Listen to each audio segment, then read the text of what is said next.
Doctor صاحب سے پوچھوں، ڈاکٹر شاہد صاحب سے میں یہ پوچھنے کی کوشش کروں گی، جاننے کی کوشش کروں گی، آپ نے کئی واقعات کو کور کیا انٹرنیشنلی بھی اور پاکستان کے اندر بھی جو واقعات ہوئے، ہمارا ایک ہی سوال تھا، یہ جنگ ہماری اپنی ہے نہیں؟ میں نے کیانی صاحب کو سنا 13 اور 14 اگست کی رات کو انہوں نے تقریر میں کہا یہ ہماری اپنی جنگ ہے، یہ اب آپ کے chief of the army staff یہ کہہ رہے ہیں، اور اس سے پہلے ہم پرویز مشرف صاحب کو یہ کہتے سنے۔ دیکھیں پہلے تو بات یہ ہے نا کہ ہم ایک پراکسی وار بن گئے ہیں، پاکستان بالکل اس وقت ترکی ہے، ٹھیک ہے نا، یا لیبنن ہے، آپ اس کو یعنی دوسروں کا پھڈے، آپ ریجن کے پھڈے آپ نے اپنے اندر لیے، ابھی آپ نے کہا تھا خانہ جنگی ہے، ٹھیک ہے نا، اب آپ کے خود ایک دوسرے کو مار رہا ہے، کون کس کے ساتھ ہے ہمیں کچھ نہیں پتا، ٹھیک ہے نا، ایتھنک بیسس پہ، سیکٹیرین بیسس، ہر طرف مارا ماری ہے۔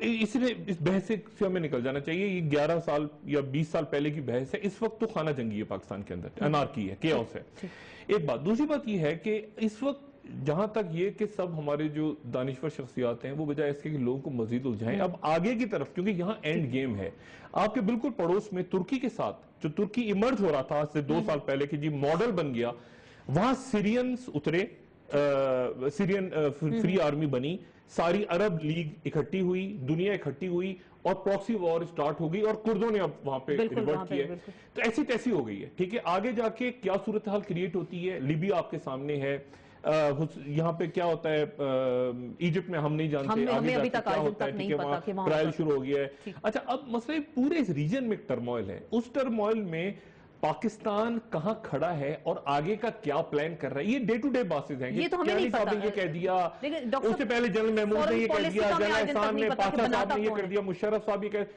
یہ ہم ڈے ٹو ڈے بیسس پہ چلتے ہیں، ایک ہماری پالیسی پاکستان کی ہے ہی نہیں۔ پہلے دن جب میری ملاقات ہوئی مشرف صاحب سے 2003 میں پاکستان آیا عراق کور کر کے، عراق وار سے، تو مشرف صاحب سے یہی بحث، پہلے دن مجھے یاد ہے جی ایس کیو میں ان سے ملاقات ہوئی، ندیم تاج صاحب جو بعد میں ڈی جی آئی سے بنے وہ ان سے سیکٹری تھے، انہوں نے کہا مشرف صاحب ملنا چاہ رہے ہیں، میں گیا مشرف صاحب سے آدھا گھنٹہ بحث ہوتی رہی، نہیں آپ ایسے نہیں ہیں، ایسے نہیں ہیں، میں نے کہا سر آپ نے تھوڑے دن پہلے یہ کہا تھا کہ وہاں پہ بون کانفرنس کے نتیجے میں یہ سیٹ اپ آئے گا افغانستان میں، وہ سیٹ اپ تو نہیں آیا، میں کہہ رہا تھا وہ آئے گا، آپ نے کہا نہیں آئے گا۔ اچھا تو اب اس کے بعد آپ کہہ رہے ہیں کہ جی رچرڈ آرمیٹیج نے کہا تورا بورا، آرمیٹیج کہہ رہا ہے میں نے تو کال ہی نہیں کی، ملیہ لودھی کچھ اور کہہ رہی ہیں، جنرل محمود کے ساتھ میٹنگ ہوئی 9/11 پہ، جنرل محمود ڈی جی آئی سے بھی امریکہ میں تھے، وہ کچھ اور کہانی سنا رہی ہیں امریکن میڈیا، تو آپ لوگوں سے کم سچ تو بولیں۔ تو ہم افراتفری کے عالم میں تھے، 9/11 وہاں ہوا، افراتفری یہاں مچ گئی، اور آج بھی کنفیوز ہیں۔ تو جنرل صاحب اس کنفیوژن سے ہم باہر کیسے نکلیں گے؟ میں نے اس دن بھی آپ سے یہی سوال آپ کے سامنے رکھا تھا، ہمارے آرمی چیف کہتے ہیں ہماری جنگ، اب امریکہ نے تو جانا ہے وہاں پہ، ان کی بہت زیادہ اکوپمنٹ وہاں پھنسی ہوئی ہے، $90 بلین ورتھ آف اکوپمنٹ بڑی سوفسٹیکیٹڈ موجود ہے وہاں پہ، اور ان کے یہ کوئی 14 لاکھ کنٹینر لوڈ بنتے ہیں جو انہوں نے نکال کے لے جانے ہیں۔ پاکستان کے بغیر ان کا گزارا ہو نہیں سکتا، کوئی اور ایگزٹ روٹ ان کے لیے ہے نہیں۔ ہمارے پاس اتنے بھی کمزور نہیں ہیں، گئے گزرے نہیں ہیں کہ ہر ایک چیز کے اوپر ہم ان کے سامنے جھک جائیں، لیٹ جائیں، جو وہ کہیں ہم اس کو مان لیں۔ تو ہمارے پاس کارڈز ہیں الحمدللہ، ہمیں استقامت دکھانی چاہیے، دنیا کا نقشہ بدل رہا ہے، روس جو ہے وہ پھر ذرا ایکٹیو رول ادا کرنے لگا ہے، ابھی آج ہی زرداری صاحب نے کہا کہ ہم ویلکم کرتے ہیں ان کے نئے رول کو۔ اسی طریقے سے چائنا جو ہے وہ اپنے شیل میں سے باہر آ رہا ہے، اور جو نیم کانفرنس ہوئی ہے وہ انڈیکیٹر ہے کہ اب دنیا بیزار ہو گئی ہے امریکہ کی پالیسی سے، خود امریکن بیزار ہو گئے ہیں، 70% تو کہہ رہے ہیں کہ جلدی نکلو وہاں سے افغانستان سے، لیکن وہ نکلنے کے لیے تیار نہیں، اگلا ٹارگٹ شاید پاکستان ہے۔ جی اگلا ٹارگٹ شاید پاکستان ہے۔ جی اگلا ہو سکتا ہے کہ وہ آئے، لیکن اگلا کرنا آسان نہیں ہوگا جب تک کہ وہ ہمیں نیوکلیئر کا ختم نہیں کر دیتے، نیوکلیئر سٹنگ۔ لیکن خود بروس ریڈل اور سارے جانتے ہیں، وہ انہوں نے کتاب میں اپنے لکھا ہے کہ ہمیں پاکستان کے ایسٹس کا پورا پتہ نہیں کہ کہاں ڈپلائیڈ ہیں، اور جب تک پورا پتہ نہیں ہوگا وہ ہمارے اوپر جسارت نہیں کریں گے ایسے کرنے کی، اس کو پہلے ختم کر کے دین وہ آئیں گے۔ جنرل صاحب وار گیمنگز ہو گئی ہیں، یہ آپ کا خیال ہے کہ ان کو نہیں پتا، ہو سکتا ہے انہیں پتا ہو، وہ یہ کہتے ہیں اسامہ کا نہیں پتا، ان کو پتا تھا نہیں۔ دیکھیں یہ ہمیں اس میں بھی نہیں رہنا چاہیے، میں نہیں کہتا، میں کہتا ہوں کہ ورسٹ آپشن کے لیے ہمیں تیار رہنا چاہیے، لیکن میرا خیال ہے کہ اتنا آسان بھی نہیں ہوگا، کیونکہ اگر وہ یہ اور زیادہ پھیلاؤ لاتے ہیں تو ان کے امریکن خود لوگ جو ہیں ان کے خلاف اٹھیں گے، اور اوباما نے جو اوباما ہی جیتے گا میرا خیال ہے، میرا اپنا اندازہ ہے کہ وہ اس میں دوبارہ ون کر کے آ جائے گا وائٹ ہاؤس میں۔ تو پھر ہمارا سر یہی سوال ہے، میں پروفیسر صاحب کے سامنے رکھتی ہوں کہ پھر ہمارا دشمن کون ہے؟ کیا ہم آپس میں خود جو لڑ رہے ہیں ہم آپس میں ہی دشمن ہیں، یا امریکہ ہمارا اس وقت سب سے بڑا دشمن ہے؟ دیکھیے بہت اچھا سوال کیا آپ نے. اصل مسئلہ امریکہ نہیں ہے. امریکہ اس خطے سے جتنا جلدی چلا جائے میں اتنا زیادہ خوش ہوں گا. وہ افغانستان سے تو نکلنے والا ہے، لیکن اب سوال یہ پیدا ہوتا ہے کہ اس کے بعد کیا ہوگا، کیونکہ جیسا کہ آپ نے کہا یہاں خانہ جنگی کی صورتحال پیدا ہو گئی ہے.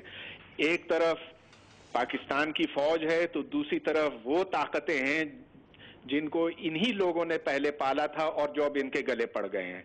اب ایک ایسا کٹر پن آ گیا پورے معاشرے کے اندر کہ اب اس سے دور کسی طرح سے ہمیں لے جانا ہوگا. دیکھیے کوئٹہ میں کیا ہوتا ہے ہزارہ کے لوگوں کے ساتھ، دیکھیے گلگت بلتستان میں کیا ہوا وہاں پہ جیسے لوگوں کو مار دیا گیا، مثال در مثال. اور دوسری طرف آپ یہ دیکھیں کہ ہماری عدالتیں جو ہیں وہ بالکل بیکار ہو کے رہ گئی ہیں. جو دہشت گرد ان کے سامنے پیش ہوتا ہے وہ بری ہو جاتا ہے، وہ اگلے دن نکل جاتا ہے. لیکن پروسیکیوشن کمزور ہے نا ان کو بری کر دیا جاتا ہے. ہماری کمزور ہوتی ہے، شاید اسی وجہ سے وہ بری بھی ہو جاتے ہیں، عدالتوں کے سامنے جاتے ہیں، وہاں سے وہ رہائی بھی پا جاتے ہیں. شاید پروسیکیوشن کمزور ہے. جی لیکن یہ دیکھیے یہاں لال مسجد میں آپ نے دیکھا تھا کہ ایک ہفتے تک گھمسان کی لڑائی ہوئی تھی جس میں بھاری اسلحہ استعمال ہوا تھا مسجد کے اندر سے، مدرسے کے اندر سے. لیکن آج وہ کہتے ہیں کہ جی ادھر تو کوئی اسلحہ تھا ہی نہیں.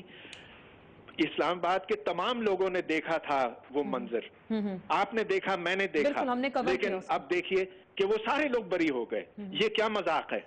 اب آپ دیکھیے ایک اور صاحب جو ابھی چھوٹے ہیں، نام میں نہیں لیتا، جو کھل کر نفرتیں پھیلاتے ہیں، وہ بھی بری ہو گئے. تو یہ مذاق ہے نا، یہ کوئی آپ مذاق کہہ رہے ہیں. میں یہی سوال پہ اٹھاؤں گی. آپ پروفیسر صاحب مذاق کہہ رہے ہیں، لیکن یہ مذاق کیا ہے؟ شکیل آفریدی اگر جیل میں ہے، انتہائی مطلوب ہے، امریکہ اس کے لیے بل پاس کر رہا ہے کہ پاکستان کی امداد کو شکیل آفریدی کے ساتھ مشروط کر دیا جائے. آج وہ فاکس نیوز کو جیل میں بیٹھ کے انٹرویو کیسے دے سکتا ہے، وہ بھی موبائل پہ؟ دیکھیں مسئلہ یہ ہے کہ وہ تو چلا بھی جائے گا. دیکھیں نا امریکنز کی ایک بات کم سے کم اچھی ہے کہ وہ اپنے لوگوں کو چھڑا کے ضرور لے جاتے ہیں. یہ ہمارے پاکستانی نیشنل ہے جو سی آئی اے کے لیے کام کرتے ہیں، اپنے لوگوں کی ہیلپ ضرور کرتے ہیں کم سے کم. ہماری طرح نہیں ہے کہ پکڑ کے اپنے، یعنی وہ تو ہم نے تو عبدالسلام زئی کو ہینڈ اوور کر دیا نا، ہم نے تو اپنے لوگ بیچ دیے. مشرف تو کہتے ہیں نا $25,000 میں بیچ دیے، 10,000. ہم نے تو کمال ہی کیا ہے نا. ایک بات. دوسری بات یہ ہے کہ ابھی تک لوگ یہ ریئلائز نہیں کر رہے کہ جو کچھ مڈل ایسٹ میں ہو رہا ہے اس کے شعلے پاکستان میں کب آئیں گے. یہ جو سیکٹیرین کھیل شروع ہوا ہے پاکستان میں اچانک، لوگ اس کو ابھی تک نہیں سمجھ پا رہے کہ اگر پوسٹ اسد کیا سینیریو ڈیولپڈ ہوگا. الیوائٹس کی گورنمنٹ ہے نا، وہ اگر گرتی ہے اور ساری سنی سٹیٹس ایک طرف ہوتی ہیں، اور اس کے نتیجے میں اب کیوں پسند آ گیا روس اچانک؟ ابھی حمید گل صاحب اس لیے پسند آ گیا کہ رشیا اور چائنا ایک الگ جگہ کھڑے ہیں اور پاکستان کو ایک تھوڑا سا موقع ملا ہے اس وقت کہ وہاں ڈویژن ہوگی نا سیریا پہ. چائنا اور رشیا نے وہ نہیں کیا جو لیبیا میں کیا تھا کہ بالکل امریکہ کے پیچھے. وہاں انہوں نے الگ پوزیشن لی کیونکہ وہاں ان کے انٹرسٹ آ گئے بہت زیادہ. تو پاکستان کو ایک ونڈو، اب پاکستان کو ایسی ونڈوز بار بار ملتی رہی ہیں ماضی میں. اب آپ کتنا اس سے گین کرتے ہیں، کیونکہ ہم بالکل آسمان پہ چڑھائی کرتے ہیں، ان کے بعد وہ پیروں میں گرتے ہیں جا کے.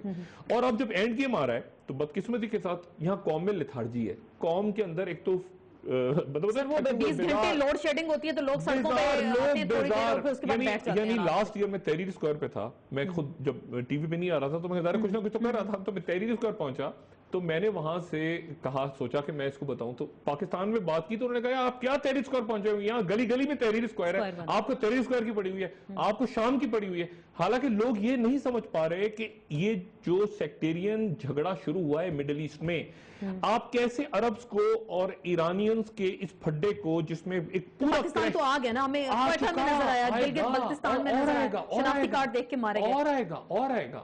اگر آپ سمجھتی ہیں کہ نہیں آئے گا، دیکھیں نا فنڈنگز کہاں سے ہو رہی ہیں، باہر کی فنڈنگز تو ہو رہی ہیں.